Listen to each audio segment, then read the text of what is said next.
Halo teman-teman, perkenalkan nama saya Eko Bagus Nugroho dan teman saya. Jessica. Kami berdua dari PPAK Trisakti Angkatan 39.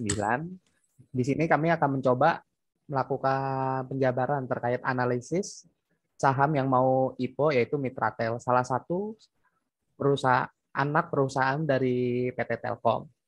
Untuk preview awalnya mungkin akan dijelaskan oleh teman saya yaitu Jessica. Silakan. Ya, teman-teman, kita tahu Mitratel itu adalah anak dari PT Telkom yang bergerak dalam penyewaan menara tower telekomunikasi, yang dimana mempunyai visi untuk membangun infrastruktur serta optimalisasi pemanfaatan sumber daya yang dimiliki oleh perseroan. Misinya instalasi telekomunikasi, konstruksi sentral telekomunikasi, aktivitas telekomunikasi dengan kabel dan tanpa kabel. Apa sih tujuan IPO nanti di 2021? Mitratel itu mempunyai target untuk pengumpulan dana 14,3 sampai 20 triliun. Pendanaannya akan dipakai untuk bekerja sama nantinya dengan perusahaan infrastruktur dan perusahaan-perusahaan lain yang mendukung agar Mitratel berkembang lebih baik lagi.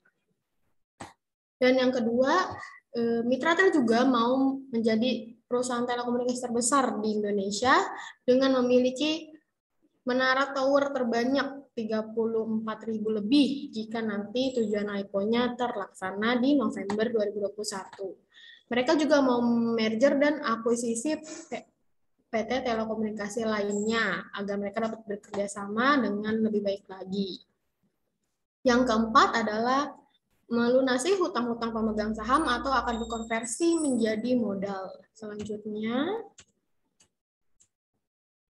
perbandingan Mitratel yang akan kami analisis itu bersama tower bersama infrastruktur atau disingkat TEBIK dan sarana menara Nusantara atau disingkat TOWR Tower.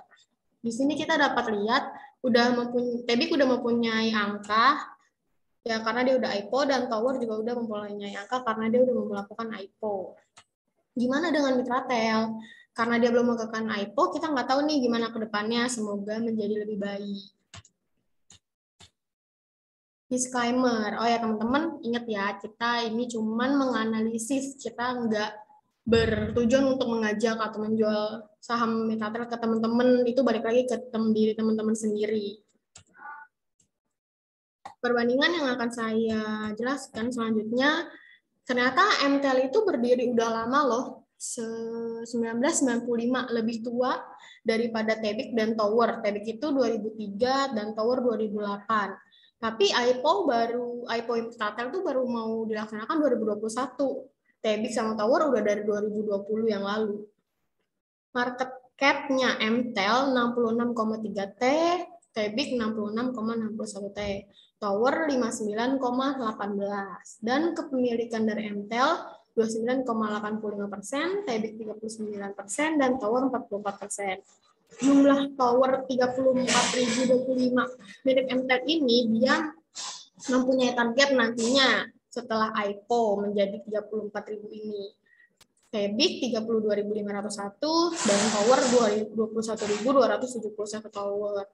Tenancy rasio MTEL 1,65, TEBIK 1,98, Tower 1,83. Tenancy rasio itu adalah semakin besar tenancy rasio, semakin baik bagi kinerja perusahaan, karena ini merupakan pembanding total menara yang dimiliki oleh masing-masing perusahaan yang bergerak dalam penyewaan menara telekomunikasi tersebut.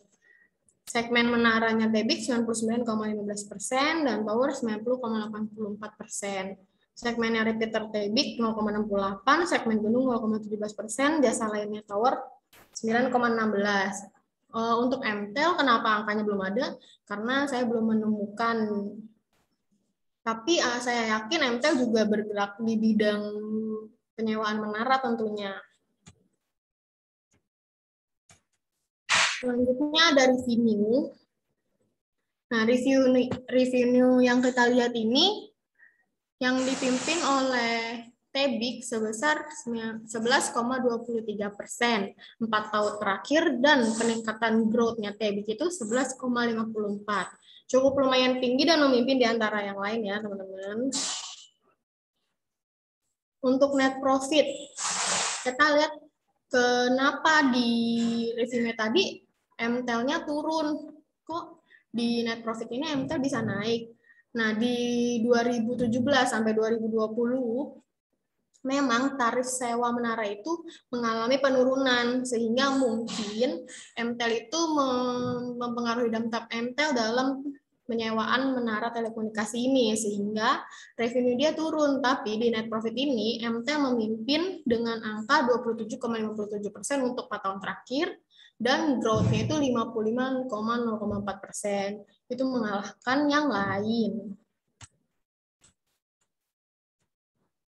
Gross profit margin. Gross profit marginnya MTEL yang akan melakukan IPO November nanti itu belum mencapai 50%, tapi Tebik dan Tower sudah melewati 50% itu. Mereka lebih memimpin daripada MTEL ya, teman-teman. Nah, ini ada net profit margin. Kita bisa lihat net profit marginnya si Tower memimpin di angka 42,54%. MTEL baru di angka 21,09%.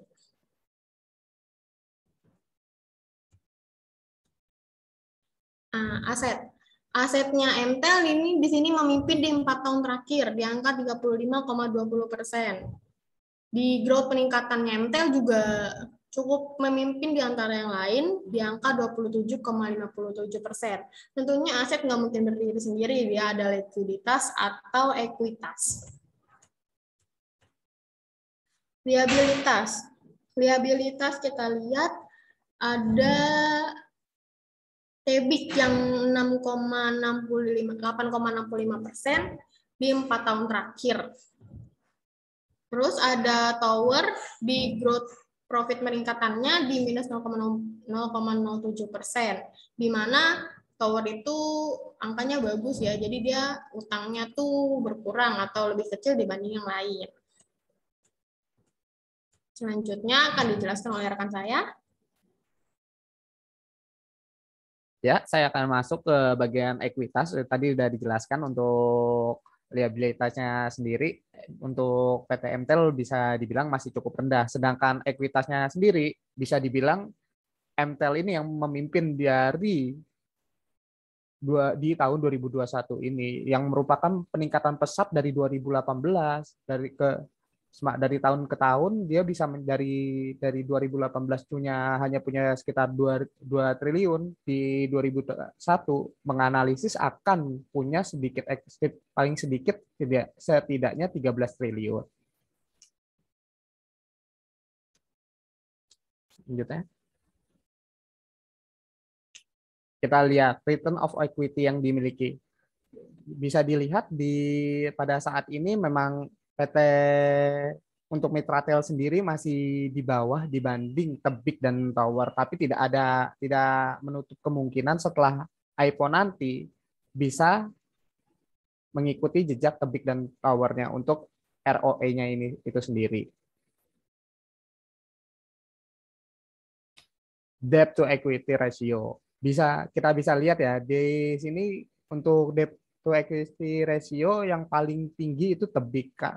Karena untuk DER itu sendiri, perusahaan yang paling DER-nya yang kecil adalah perusahaan yang memiliki fundamental yang baik. Di sini kita bisa lihat di tahun 2018 DER MTEL di atas dari Tower, tapi di 2019, 2020 dan 2021 sudah di bawah Tower itu sendiri. Jadi bisa dibilang untuk DER-nya Mitratel bisa jauh lebih baik dibanding Tebik dan Tower. Selanjutnya, price book to value. Nah, kan kita mau beli saham Mitratel.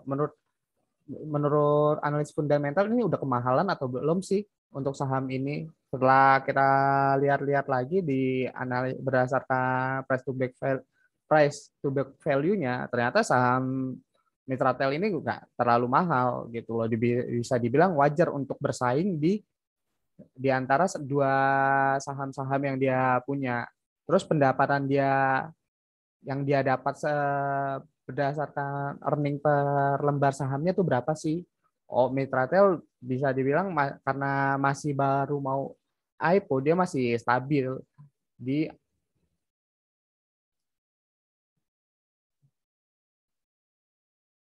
di Oh gitu. Jadi menurut Mas Eko sendiri nih, kalau misalnya saya menanya, gimana sih prospek MTEL saham MTEL ini kalau dalam jangka pendek deh? Ya, kalau menurut saya ya, kalau jangka pendek, ketika kita mau membeli saham tersebut, ketika melakukan EIPO, kita bisa saja menyiapkan dana untuk membeli saham ini, saham, menunggu 1 sampai 2 hari. 1 hari setelah saham itu muncul, ketika emang kita mendapatkan lotnya untuk mendapatkan saham tersebut, kita bisa mengeluarkannya dulu budget yang setelah kita beli itu 70%. Kita biarkan dulu di saham itu, biarkan 30%, melihat hari kedua atau hari ketiga. Tapi ketika sudah hari kedua, karena ini sistemnya short term, kalau memang sudah tidak ada kemungkinan lagi untuk naik, kita lihat untuk offeringnya, sellingnya, kita bisa keluarkan 30%-nya sambil menunggu koreksi-koreksi yang lebih lanjutnya lagi. Hmm, kalau itu jangka pendek ya Mas. Kalau menengah nih, gimana kalau menurut Mas Eko? Kalau menurutku sih menengah sama panjangnya sama. Kita bakal melihat dulu dari Mitratel ini harga stabilnya di angka berapa. Kalau dia sudah menemukan angka stabil atau garis sideways-nya sudah ada, baru kita bisa menemukan harga terendah untuk masuk ke saham ini untuk jangka menengah maupun jangka panjang untuk nantinya. Mungkin gitu Jadi sih. jangka panjangnya udah termasuk di menengah ya Mas Eko. Iya, jadi kalau menurutku menengah sama panjang masih harus kita ngelihat dulu garis sideways-nya dari 3 atau per 6 bulannya nantinya itu seperti apa dia. Oke, oke. Terima kasih Mas Eko. Iya.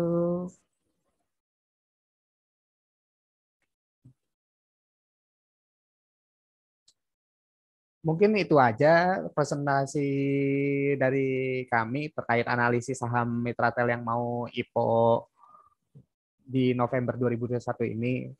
Mohon diingat lagi ya, ini bersifat analisis kita semata. Mungkin ada benar, kadang ada salahnya juga. Bukan menjadi panutan untuk Anda semua yang menonton video ini untuk melakukan pembelian. Melakukan pembelian itu ada di keputusan diri kita masing-masing, jadi lakukanlah dengan bijak. Terima kasih.